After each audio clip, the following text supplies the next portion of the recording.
Сайн байна уу та бүхэнд энэ өдрийн мэндийг хүргэе. Өнөөдөр та бүхэндээ үйл хөдлөх хөрөнгө, үйл хөдлөлийн татвартай холбоотой хамгийн сүүлийн тоо мэдээллийг хүргэж байна. Дус мэдээлэлд маань улсын бүртгэл, бусад судлаачид, татварын газруудын хамтарсан тоо мэдээллийн дүн байж байгаа. Тийм учраас та бүхэнд тус мэдээлэл нь хэрэг болох нь гарцаагүй. Удахгүй уулзцгаая. Баярлалаа.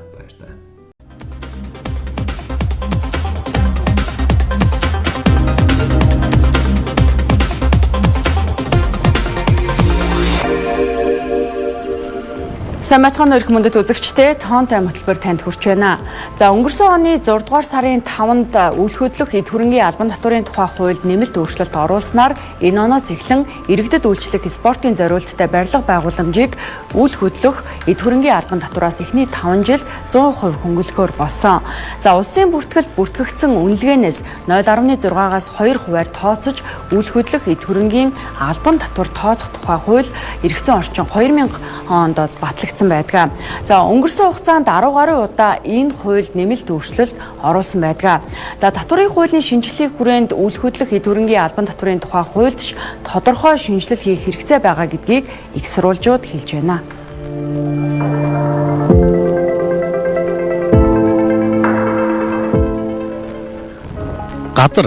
Газраас салгамагц эдийн засгийн агуулга алдах эд хөрөнгийг үйл хөдлөх хөрөнгө гэж иргэний тухай хууль заасан байдаг. Компани, хошоо, нөхөрлөл, гадаадын хөрөнгө оруулалттай аж ахуй нэгж, тэдгээрийн төлөөлөгчийн газар, төрийн бус байгууллага, сан, шашны байгууллага, төрийн болон орон нутгийн өмчит хуулийн этгээд Монгол улсын иргэн, гадаадын иргэнийг үйл хөдлөх хөрөнгийн албан татвар төлөгч гэж хуулинд заасан. Харин үйл хөдлөх эд хөрөнгийн албан татварын хуулиар үйл хөдлөх эд хөрөнгийн албан татварын хувь хэмжээг 1.6-аас 2% байхаар заажээ. Харин татварын хувь хэмжээг яг хэдээр тогтоох эрх нь аймаг нийслэлийн иргэдийн төлөөлөгчдийн хуралд байхаар хуульчилсан. Улсын хэмжээнд эд хөрөнгийн эрхийн бүртгэлийн тоо 2023 оны жилийн эцэст 489.9 мянгад хүрсэн бол 2024 оны жилийн эцэст 554.4 мянгад хүрч жилийн хугацаанд бүртгэлтэй нийт эд хөрөнгийн тоо 13% өсжээ. Харин үйл хөдлөх эд хөрөнгийн өмчлөх эрхийн анхны бүртгэл хийлгсэн тоо 2023 онд 42.9 мянга байсан бол 2024 онд 50 мянгаыг давсан байна.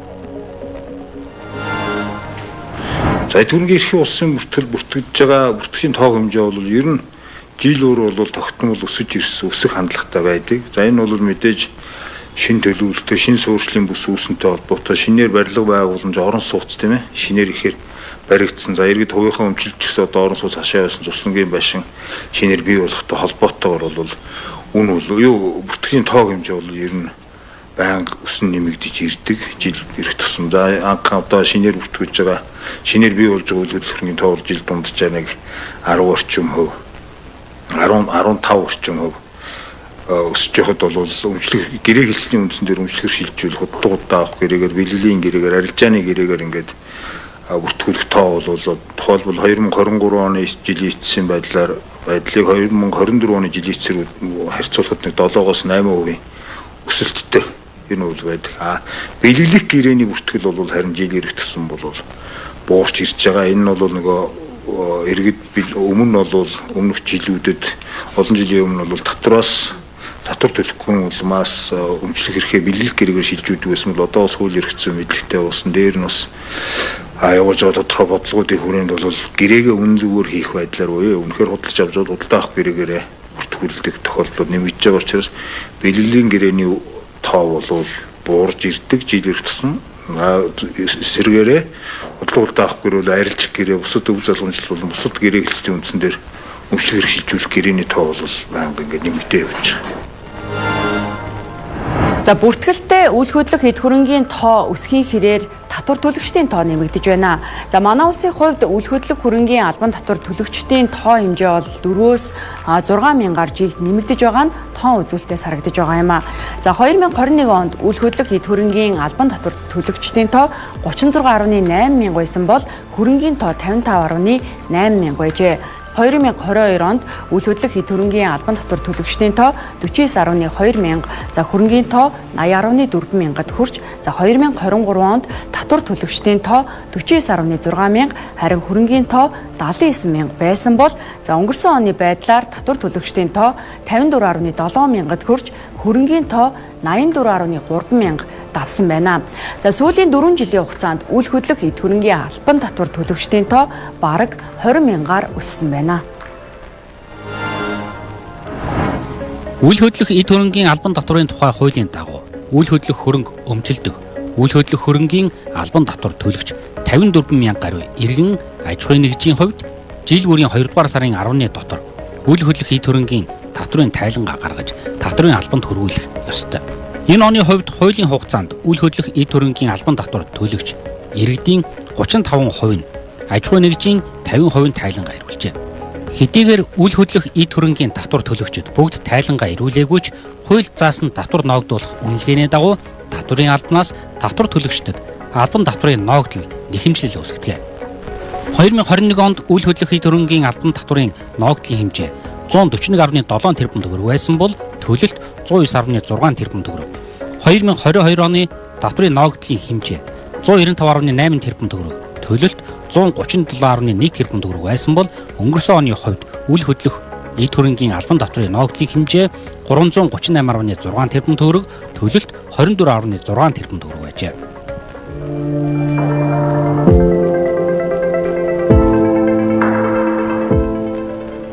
Үйл хөдлөх хөрөнгийн үнэлгээний хувьд бол хуулиндаа улсын бүртгэлийн үнэлгээ, даатгалын үнэлгээ, за даатгалын үнэлгээ байхгүй бол данс бүртгэлийн үнэлгээ гэсэн байдлаар заагаад өгсөн байдаг. Тэгэхээр улсын бүртгэлийн ерөнхий газар тухайн үйл хөдлөх хөрөнгийн үнэлгээ хэдэн төгрөгөөр үнэлэгдсэн байна. Тэр үнэлгээнээс бол албан татвараа тооцсон төлдөг байгаа. Тэгэхээр магадгүй зарим тохиолдолд бол одоо 2000 оноос хойш үйл хөдлөх хөрөнгийн үнэлгээнд ямар нэгэн өөрчлөлт хийгдэг, өөрчлөгдөг тохиолдолд бол тэр үнэлгээ бол багаар байдаг. Харин яг өмчлөгч өөрчлөгдөөд одоо ямар нэгэн байдлаар зах зээлийн харилцаанд орж байгаа хөрөнгүүд дээр бол зах зээлийн бодит үнэлгээгээр тооцоологдоод явдаг байгаад байгаа. Анх бүртгүүлсэн болон гэрээ хэлцлийн үндснээр өмчлөхөр шилжихэд бол тухайн гэрийн заасан үнээр бол улсын бүртгэлийн мэдээлэлд тухайн хөрөнгийн үнийг бол мэдээлэлд нь тусгадаг. Түүнээс бол өмчлөх эрхийн гэрчлэгэн дээр үнийг бол бичиж олохгүй. За тэгээд тухайн хөрөнгө хизээ бүртгэгдсэн байд юм аа, хамгийн сүүлд хизээ өмчлөх эрхийн шилжсэнээрээ тухайн мэдээллийн санд бол уг үйл хөдлөх хөрөнгийн удаа авсан үн юм уу, эсвэл анх захиалан бариулсан, анх улсын бүртгүүлсэн төсөв төртгөрөөж энэ үн нь бол туссан байдаг. Энэ үний мэдээлэл бол гэрчлэгэн дээр бичигдэхгүй боловч улсын бүртгэлийн мэдээллийн санд бол үнийг тусгаж байгаа. Тэгэхээр дотор байгууллага татвар ногдуулахтаа үе за магадгүй иргэд хоорондоо гэрээ хэлцлэр өмчлөх эрхийн шилжүүлж авах гэж байгаа. За эсвэл барьцаалах гэж байгаа бол улсын бүртгэлийн лавлагаан дээр тухайн хөрөнгийн хамгийн сүүлд бүртгэгдсэн үн бол туссан байж байгаа. За энийг бол мэдээж өмчлөх эрх шилжижсэн бол тухайн хилцсэн гэрээ хэлцлийн үнийг үндэслээд нэг өөрчилж байгаа. За иргэн хуулийн этгээд хинч үж болно. Өмчлөгч өөрөө хүсэх юм бол үнийн мэдээлэлээ өөрчилж болно. Тухайн тохиолдолд бол мэдээж өөрсдийн тодорхой үнээс гадна хөндлөнгийн байгууллага эрх өхгийн үнэлгээний байгууллагаар үнэлсэн үнэлгээний тайлан дүгнэлтийг үндэслээд улсын бүртгэлийн мэдээллийн санд үнийг өөрчилж бүртгэдэг. За үйл хөдлөх хөрөнгийн даатгал бол ер нь сайн дурын даатгал гэж явдаг л да. Гэхдээ энэ дунд бол нэг онцлог байгаа нь хүмүүс ипотекээр орон сууцны зээл авахд бол тэр барьцаа өргүүлж орон сууцаа заавал даатгал Монголоор гэдэг журам байна. Тэрний дагуу орон сууц ипотекийн зээл бол заавал даатгах гэж байгаа. Ер нь бол даатгуулагч хоёр даатгах жаа тэр үйл хөдлөх хөрөнгөний үнэлгээг харилцан тохиролцож тогтоох ёстой. Ер нь бол иргэний хуулиар бол зах зээлийн үнэтэй дүүц хүйс буюу тухайн одоо эд хөрөнгө сүйрлээ гэхэд эргүүлээд яг одоо хуучин байсан юмд нь оруулах тэр нөхцөлийг хангасан байх хэрэгтэй. Тэр нь бол бид нэр даатгалын компани харилцах хэрэгтэй. Зах зээл үнээр даатгахыг бол санал болгодог. Тэгснээрээ нөө дараа нь ямар нэгэн нөхөдлбөр гарвал бүр 100% нөхөдлбөр авах боломжтой болдог. За альва үйл хөдлөх хөрөнгийн үн байршлаасаа хамаарат зах зээл дээр тогтдог жишг байдаг. За харин манай улсад байршил гэхээсээ илүүтэй цаг хугацаа тухайн үйл хөдлөх хөрөнгийн үнэлгээг тогтоож түүнд нь татвар ногдуулж байгаа нь нэг талаар тэгш шудраг байх татврын зарчмыг одоо зөрчиж байгаа хэлбэр болж байна. За яг зэрэгцээ 2 байр 1 жилийн хугацааны одоо зөрүүтэй ашиглалтанд орж улсын бүртгэлд бүртгүүлэхэд төлөх татврын хэмжээ ялгаа ихтэй байна. За жишээлбэл Улаанбаатар хотод шинээр ашиглалтанд орсон орон сууцны 1 м квадратын үн дүүргээсээ хамаарат 2024 онд 3.3-аас 5.7 сая төгрөг байсан бол хуучин орон сууцны метр квадратын үн 3-аас 5.9 сая төгрөгийн хооронд байна. За сүүлийн 1 жилийн хугацаанд шинэ орон сууцны метр квадратын дундаж үн байршлаасаа хамаарат 10-аас 33% өссөн бол харин хуучин орон сууцны үнийн хувьд 12-оос 37% өссөн байна. За зах зээлийн үнээс харахад хуучин орон сууцны үн шинэ орон сууцнаас илүү өндөр байгаа бол харин татвар ногдуулж байгаа үнэлгээ хуучин байх тусмаа хямд байгааг өөрчлөх ёстой гэдгийг мэргэжлийн хүмүүс хэлж байгаа юм а. За бид нар бол яг энийг бол одоо өөрчлөх цаг нь болсон гэдэг. Тэр 14 онд аргачлал боловсруулж хахад бас энийг өөрчлөөч гэдэг. Энэ бол нөгөө олон улсад мөрдөгдөж байгаа үйл хөдлөх хөрөнгийн татвар хөрөнгөтэй холбоотой харилцаанд мөрдөгж байгаа харилцаа одоо нийцэхгүй байна. Тэгээ үнэлгээ хийхэд бас бэрхшээлтэй байна. Үнэлгээчд бол нэг олон улсынхаа стандарт дүрм журмын дагуу үнэлж тусах гад байдаг. Манай хуулиар бол бас энэ хязгаарлагдмал иймэрхүү нөхцөл бол байдаг. За бүртгэгдсэн дүнгээр гэхээр нөгөө хөрөнгөө улсын бүртгэлийн гэрчлэгээ авахтаа мэдүүлж байгаа дүн явж байгаа. За энэ дүн нь одоо гарсан зардлаараа бүртгүүлдэг юм уу? Эсвэл одоо өөрөөсөө ямар зорилгоор байдгийг нэг дүнгээр л ямарчсан бүртгүүлээд байна гэсэн үг. За дээр нь бүртгэл дээр тэр хөрөнгийн ямар талбай байх хэмжээ гэдэг нь бас тодорхой бас бичиг тодорхой бас бичдэггүй. Зүгээр бүхэл төлөх хөрөнгийн хэмжээ гэдэг нэг талбай хэмжээ бол бичигддэг. Гэтэл нөгөө үнэлгээнд жишээлбэл барилгын хувьд бол тэнхлэхэрх талбай, цэвэр талбай, ашигтай талбай гэсэн ойлголтууд бол үнэлгээнд бол ашиглагддаг. Үнэлгээ хийхэд нь. Жишээлбэл барилгыг барьсан өртгөөр нь тооцох юм бол барилгын зураг төсвөөр одоо тэр холбогдох хууль дүрм журмаар бол тэнхлэхийн талбайг бол тооцож ашигладаг байх жишээтэй. Тэр нь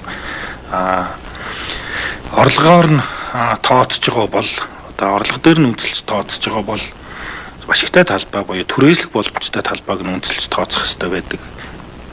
За зах зээл дээр бол нэг цэвэр талбайгаар худалдан борлуулдаг тийм. Тэгэхээр энэ арилжаануудыг. Тэгэхээр энэ гурван талбайнуудын алингээр бүртгэлд тусгагдсан бэ гэдгийг нь тодорхойгүй байдаг.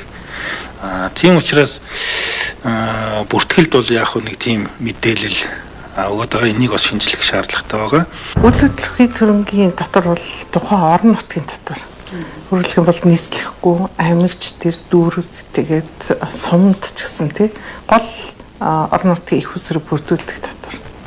Тийм учраас үйл хөдлөлийн төрөнгийн татварыг ногдуулах гол одоо суурь нь бол үнэлгээ нь байгаа. Тэгэхээр энэ үнэлгээ ямар байх вэ гэдгээс хамаарч татварынх нь асуудал зохицуулж байгаа. Одоогийн манай хуулиар болохоор үнэлгээг нэг 3 зүйл зааж өгсөн. Улсын бүртгэлд бүртгэгдсэн, эсвэл даатгуулсан. За энэ хоёр байхгүй бол данс бүртгэлийн гэдэг. Тэгэхээр нөгөө данс бүртгэл туссан үнэлгээ гэхлээр нэг ижил байр суурин дээр байгаа хөрөнгө тийм ээ хизээ данс бүртгэл туснаас хамаарат ялгаатай өөрөөр үнэлгээтэй байгаад байгаа. Энэ нь өөрөө тэр тэгшүүс байдлыг бол одоо үзүүлж байна гэж ойлгоно гэсэн. Нэгсэнтэй 90-ад оны одоо хөрөнгө бол данс бүртгэлд бүртгэгдсэн үнцнийхээ яванд нэлээд үнцний алдагдaltaй одоо байхад одоо 2022 оны байдлаар бол зах зээлийн үнц нь нэлээд өндөр байх. За даатгалын байгууллагт бол нэг үнээр одоо тэр хөрөнгө үйл хөдлөх хөрөнгө эзэмшигч өмчлөгч нь бол даатгалдаг. Гэхдээ тэр бол даатгалын нөхөн төлбөрийн одоо хэмжээ, даатгалын хураамжийн хэмжээнээс хамаарат өөрсдөө харилцан тохиролцсон үнээр даатгуулад идэг. Тэгэхээр энэ бол яг нөгөө бодит зах зээлийн үнцнийг бол илэрхийлж бас чадахгүй байдаг. За 3 дахь дүн нь бол санхүүгийн тайланд тусгагдсан дүн байдаг. Санхүүгийн тайланд тусгагдсан дүн бол манай улсын хувьд бол Нэгтлэн бодох хүртгэлийнхаа хууль Нэгтлэн бодохын холбогдлолтой стандартын хүрээнд бол нэг бодит үнцнээр илэрхийлэх ёстой гэсэн шаардлага тавигддаг. Бодит үнцэн нь гэд бас нарийн төвөгтэй ойлголт юм л да. Тэгээ энэ олон янзын аргуудаар олон үш нөгөө төвшнгөөр тэр үнийг тодорхойлдог, тэр хөрөнгөний үнийг тодорхойлдог. Тэрний нэг нь бол яг орт мэдээллийн нэгдүгээр төвшингээ зах зээл дээр байгаа мэдээлэл ашиглаж тодорхойлсон бол гэдэг нөхцөл байдаг. Энэ нь хөрөнгөний үнэлгээний хувьд бол одоо зах зээлийн үнцнийг илэрхийлдэг. Тэгэхээр нөгөө төвшингүүдээр тодорхойлсон дүн нь бол одоо өртгийн хандлагаар юм уу, орлогын хандлагаар тодорхойлсон дүн одоо байдаг. Тэгэхээр нөгөө тэр нь яг худалдаж нөгөө түрүүний анх хэлсэн худалдах зах зээлийн үнцнийг илэрхийлж гин үгүй юу гэдэг нь бас өөр ойлголт болж байгаа гэсэн. Тийм учраас бүртгэл тусгацсан бодит үнцэн нь бас яг зах зээлийн үнцнийг бас илэрхийлэхгүй байх боломж байгаа. За ингээд ирэхээр манай улсын хувьд бол 3 одоо татвар ногдуулж байгаа суур үнэлгээнүүд маань гурвуулаа зах зээлийн суурьгүй одоо гэж яг зах зээлийн суурийг бүрэн илэрхийлэхгүй байна гэж үзэж одоо болохоор байгаа.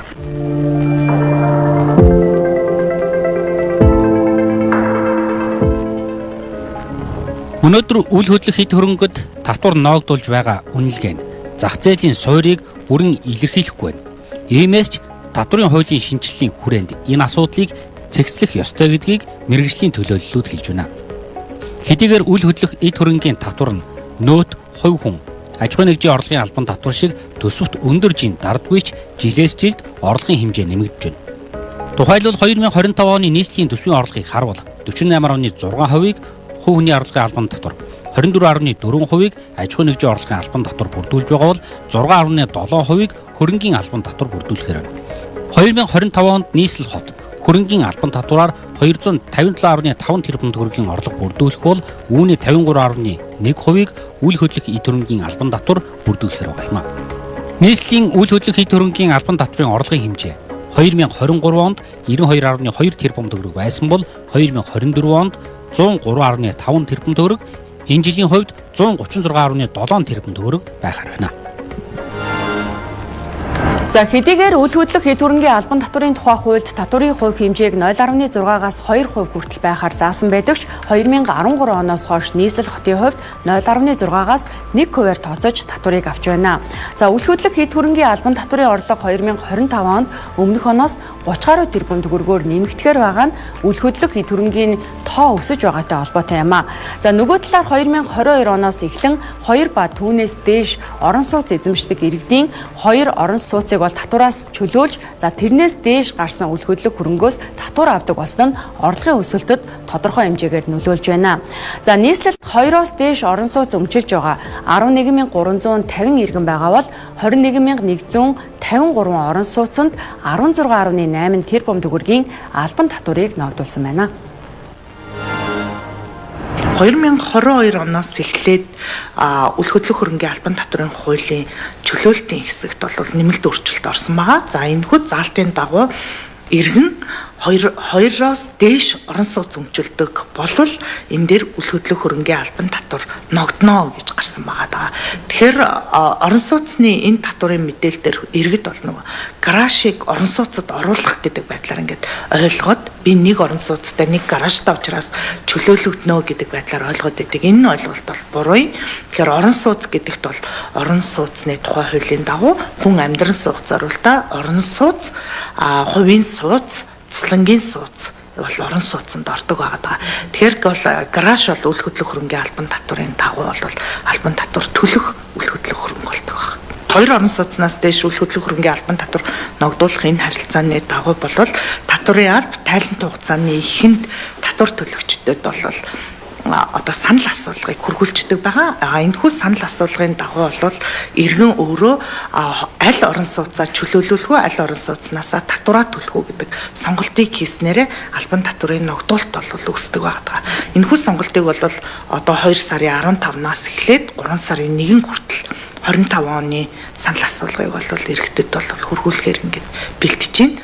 Тэгэхээр энэхүү санал асуулгаар бол татварын тайлан эрүүлэхээс өмнө тухайн татвар төлөгч нь аль орон сууцнаасаа татвар төлөх вэ гэдэг энэхүү сонголтоо хийснээрээ бага үнэлгээтэй татвараа бол татвараасаа албан татварыг төлөх юм боломж нь бүрддэг юм аа. За үйл хөдлөх хөрөнгө нь өмчлөгчдөө үн цэн өгөх учиртай. За гэхдээ өнөөдөр тухайн өмчлсөн хөрөнгөө эдийн засгийн эргэлтэнд оруулдаг. За хэдийн хэмжээний орлого олдог эсгээс үл хамаарч иргэнч тэр за аж ахуй нэгжүүч өөрсдийн өмжилж байгаа үйл хөдлөх эд хөрөнгөөсөө ижил зарчмаар ижил хувь хэмжээгээр татвар төлж байна. За ижил үнэлгээтэй ч үйл ажиллагаа өөр, олж байгаа орлого ялгаатай. За нөгөө талаар үнэлгээ зөрүүтэйч орлого ижил байх хэсэг нь хамаарахгүйгээр үнэлгээний 100%-аар тооцож татвар авч байгааг өөрчлөх шаардлагатай гэдгийг хэлж байна. За ихэнх улс орнууд үйл хөдлөх эд хөрөнгийн татвар ноогдуулахдаа тухайн жилийн жишг зах зээлийн үнийг тогтоож жил бүр үнийг нь шинжлэх. За татварын хувьд нийт дүнгээс нь биш хэмжээний бол 70-75%-аар бол үнэлгээг тооцож татвар ноогдуулдаг жишг байна. За нөгөө талаар үйл ажиллагааны чиглэл орлогоос нь хамааруулж ялгаатай байдлаар татвар ноогдуулдаг туршлага байгаа гэдгийг хэлж байгаа юм а. За үйл хөдлөх хөрөнгийн татвар гэдэг жил болгон ялангуяа энэ хувийн үйлчилгээний байгууллагууд өөрийн өмчийнхэн татварыг жил болгон ингээд татвар дээр тушаадаг. За энэ нь бол 2000 онд улсын хурлаар батлагдсан үйл хөдлөх хөрөнгийн татварын тухай хууль гэж ингэж байгаа. Тэгээ одоо бол энэ татварын багц хууль гэдэг ингээд саналууд авч байгаа юм байна.